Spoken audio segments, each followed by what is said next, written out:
Alors, une autre actu sur Cardiac, Audi investit dans l'hydrogène, mais son patron n'y croit pas. Alors ça, c'est ballot quand même.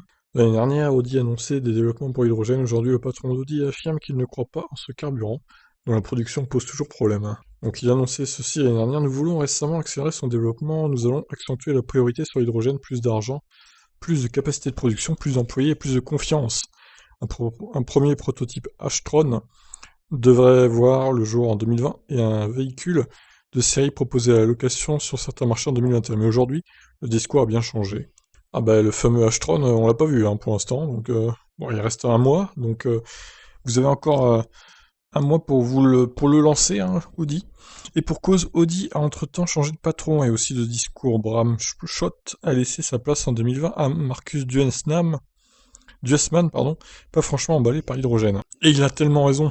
L'actuel dirigeant d'Audi a donné son avis sur la nouvelle forme de mobilité au DayZ. Nous ne pourrons pas produire des quantités suffisantes d'hydrogène nécessaires à la propulsion dans les prochaines décennies de manière neutre en CO2. Je ne crois donc pas à l'hydrogène pour les voitures. La solution pour la voiture est la batterie. Le monde est grand et l'électrification n'est pas le bon moyen pour tous les pays du monde. Les automobilistes se posent beaucoup de questions. Jusqu'où puis-je aller? Où puis-je recharger? Combien de temps dure la batterie? Que dois-je faire quand je pars en vacances? Il faut donc probablement comprendre par là que les projets hydrogène H-Tron sont gelés. C'est même presque logique puisque les milliards d'euros alloués par le groupe Volkswagen pour l'électrification iront dans les batteries.